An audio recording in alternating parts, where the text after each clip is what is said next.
Mimi is in St. Paul listening on KTNF. Hey, Mike. Hi. Well, I'm confused. I want to talk about Israel. And so, can you even imagine any other country in the world allowing 530 rockets to fall before it took a step to defend itself?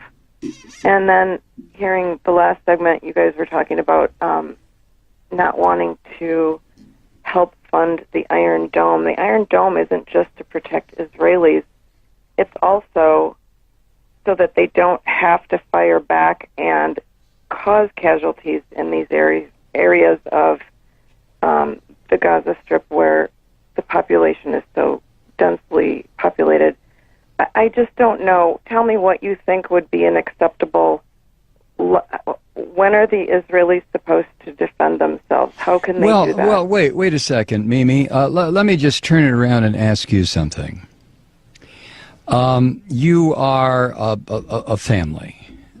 You have lived in St. Paul, Minnesota for your family and your antecedents for probably, let's say, 100 years. And all of a sudden, I show up on your doorstep, literally on your doorstep.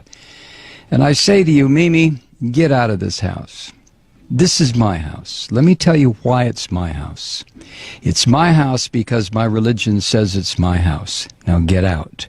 Now, I happen to be standing on your doorstep with a gun pointed at your head and at Wait, your... who are you? No. Hold on. No. I listen to you. You listen to me. I don't know which side you're talking from, but okay. All right, Mimi, I'm going to put you on hold so you can go ahead and interrupt if you want to.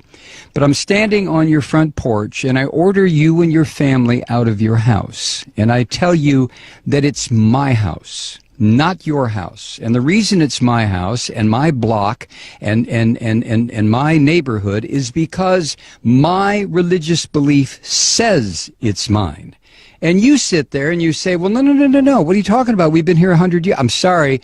Get out, Mimi. So you leave. And the reason you leave is because you know if you don't, I'm going to blow up your house and probably blow up your family. So you leave. And you move down the street. And for the next 60 years, you sit there and you get very, very angry because I came into your house and told you to get out.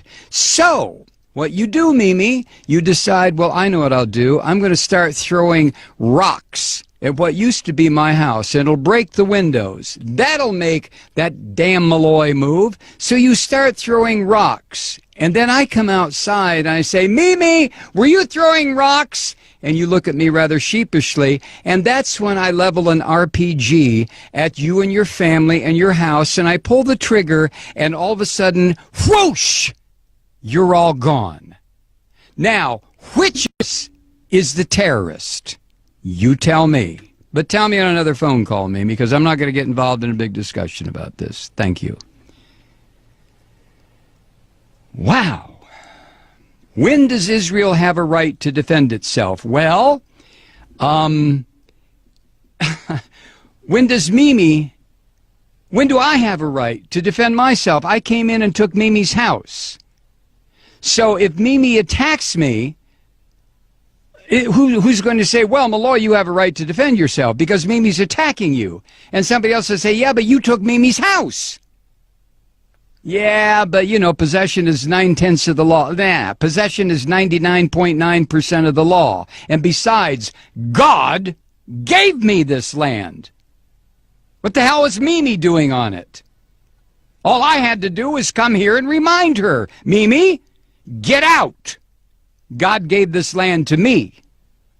Now, if Mimi doesn't like that, she can go live in the little ghettoized area that I've set up for her near the Mississippi River in St. Paul, where there's bad electricity, bad water, the fish are no good to eat, and Mimi can stay there until hell freezes over. Or Mimi can throw rocks at my house. Used to be her house. In which case, I will level a couple of grenades at her.